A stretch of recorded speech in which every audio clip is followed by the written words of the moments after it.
So, ladies and gentlemen, we don't normally do reactions on this channel, but we're reacting to Jelly Roll talking about fentanyl,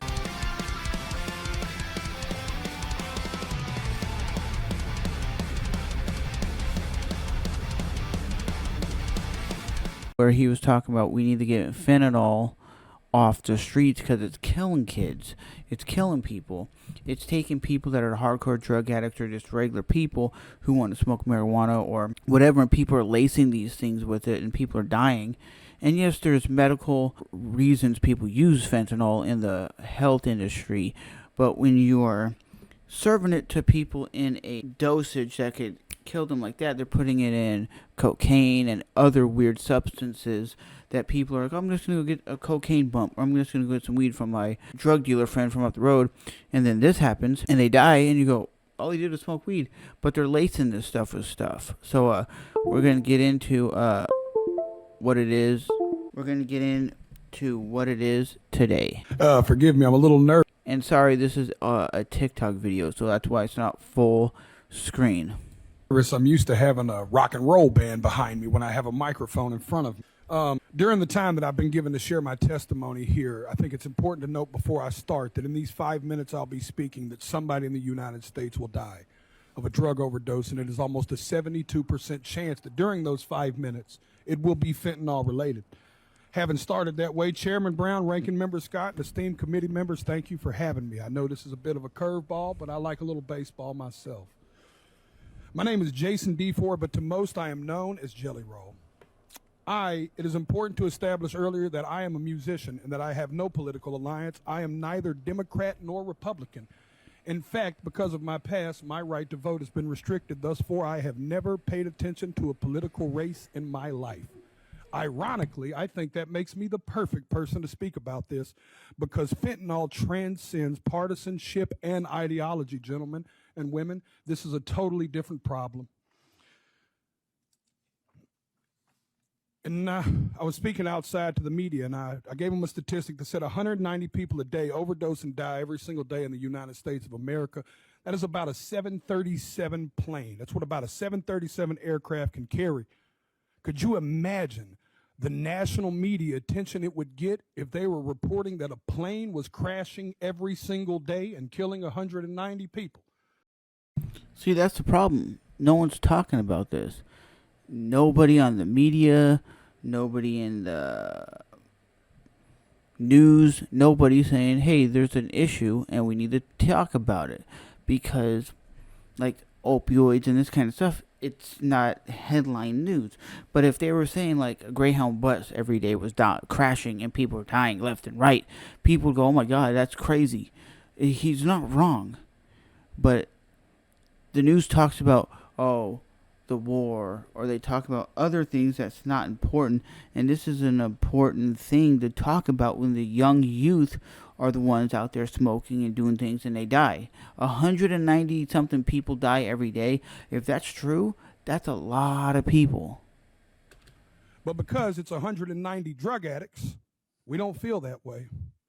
Because America has been known to bully and shame drug addicts, instead of dealing and trying to understand what the actual root of the problem is with that. But the sad news is that narrative is changing too, because the statistics say that in all likelihood, almost every person in this room has lost a friend, family member, or colleague to the disease known as addiction. He's not wrong. I lost a friend, and I'll tell it briefly. He was smoking weed and he was supposed to sell it, and he got into some altercations with like a drug dealer, and the drug dealer was like, yo, you're gonna have to give us the money for the stuff that you are smoking or selling, and he didn't have the money for what he was doing, so he ended up taking his life because he said, hey, it was either me or my family, and he had to take his own life, and if he wasn't doing the drugs, he would still be here to this day. And I was probably like 17 or something like this, and like I said, at the end of the day, Jelly Roll's not wrong. That's sad news. I've attended more funerals than I care to share with y'all. This committee, I could sit here and cry for days about the caskets I've carried of people I loved dearly, deeply, in my soul, good people, not just drug addicts. Uncles, friends, cousins, normal people. Some people that just got in a car wreck and started taking a pain pill to manage it. One thing led to the other. And how fast it spirals out of control, I don't think people truly understand. So many people. Equally, I think it's important for me to tell y'all that I'm not here to defend the use of illegal drugs. And I also understand the paradox of my history as a drug dealer standing in front of this committee. But equally, I think that's what makes me perfect to talk about this. I was a part of the problem. I am here now standing as a man that wants to be a part of the solution. I brought my community down.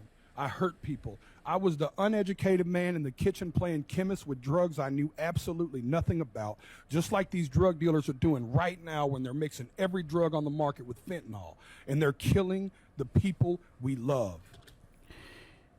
Fentanyl is like that weird thing, like out of nowhere. It just came out of nowhere. Like, yes, if you're in the medical field and you're like a doctor, you're a surgical tech, whatever, you know what that is.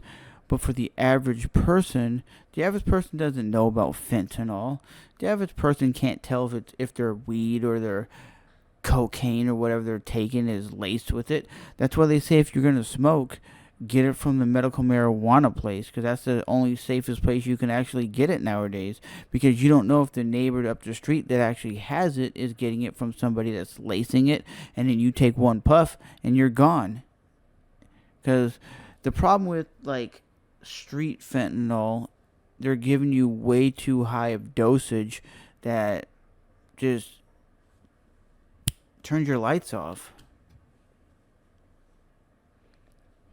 I'll be honest with y'all, my desire is to only get older and only do better and be better. I believed when I sold drugs genuinely that selling drugs was a victimless crime. I truly believe that, y'all. My father always told me what doesn't get you in the wash will get you in the rinse. Now I have a 15-year-old daughter whose mother is a drug addict. Every day I get to look in the eyes of a victim in my household of the effects of drugs. Every single day. And every single day I have to wonder if me and my wife, if today will be the day that I have to tell my daughter that her mother became a part of the national statistic. History repeats itself, gentlemen. Even in the 1990s, crack cocaine had long made its way into my middle lower class neighborhood. And at that moment, even as a teenager, you could have never convinced me in that moment that there would be a far bigger problem on the horizon in the form of a pharmaceutical drug. And then I watched opioids and Oxycontin burst onto the scene. And that's the dumbest thing I've ever seen. They know this shit's addictive. They know if you actually stop taking opioids, your body can shut down. The reflexes and the trauma that you go through, your body goes through from stop taking it, is worse than actually being addicted to it. That's the weird thing. They know that these things are terrible for you, and they keep putting it out there. Hey, it's a drug. You could take Xanax or whatever the opioid is, whatever it is, and then you get addicted and you can't stop taking it. That's the problem. They need to knock it off. 99% of these drugs that they have is worse than weed because there's so much side effects. Oh, you're taking it for like a sore knee, and it's like, well, it can give you cramps, bloating, gain weight. It can cause suicidal thoughts. It can cause diarrhea. And you're like, it's just supposed to take the pain away in my kneecap. That's why I'd rather say, yo, take some CBD gummies or take a vape with THC. You're better off eating a gummy and feeling better. But like he's saying, people are dying left and right, and nobody's talking about it. Nobody. I'm here to tell y'all that fentanyl is going to make the Sackler family look like saints. And I want to let y'all sit with that for a second. It is time for us to be proactive and not reactive. We were reactive with crack. We were reactive with opioids. And y'all are taking the first step at somebody in Senate finally being proactive. I truly believe in my heart that this bill will stop the supply and can help stop the supply of fentanyl. But in part of being proactive, gentlemen and women and ladies, I have to be frank and tell y'all that if we don't talk to the other side of Capitol Hill and stop the demand, we are going to spin our tires in the mud. Y'all are taking the first step, but I encourage you to take it outside of this room, and you take it to your colleagues and your constituents, and you give them the most that you can. I know I've got a few seconds here, and Senator Brown said I may or may not go over. All I want to say is that I not only encourage y'all to do this, I encourage y'all to take it a step further. At every concert I perform, I witness the heartbreaking impact of fentanyl. I see fans grappling with this tragedy in the form of music, that they seek solace in music and hope that their experiences won't befall others. They crave reassurance. These are the people I'm here to speak for, y'all. These people crave reassurance that their elected officials actually care more about human life than they do about ideology and partisanship. I stand here as a regular member of society. I am a stupid songwriter, y'all, but I have firsthand witnessed this in a way most people have not. I encourage y'all to not only pass this bill, but I encourage you to bring it up where it matters, at the kitchen table. But do I really think they're going to do something like these legislators are going to bring it up to ban this substance? Probably not. Because they're going to go, well, it's in the medical field, so it needs to be done. But how is the people on the street getting it? That's what I don't understand. So my whole take on this, guys, is do I really think anything's actually going to be done? Do I actually think it takes somebody like a Jelly Roll to get it done? I think there's more artists and more musicians and more people out there actually have to say something, to do something, to actually make this happen.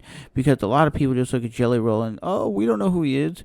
He's just a fat guy. He's probably dope head, whatever. He doesn't look like the average famous person. He really doesn't. He doesn't look like somebody famous, somebody that's actually making money. He's rich. He just looks like an average dude that's like in the neighborhood, right? But do I believe what he is saying is true? Yeah. He probably sees people that are actually overdosing, people are dying from it, and he wants to change it. And too many people are dying from this drug. They need to stop it and get it off the street. But Jelly Roll, he said everything you needed to say. 190 something people die every day from this shit. And how many people are talking about it on the news? Nobody. If they started saying, hey, 190 people die on an airplane every day, that'd be talked about, and they would stop the airlines immediately. But because it's talking about like an opioid or a little fentanyl, nobody wants to do nothing. But at the end of the day, America has a crisis, and it needs to be fixed. So that's my take on it, man. That's crazy. 190-something people daily die from it? Shoot. Let me know what you guys think with a comment down below.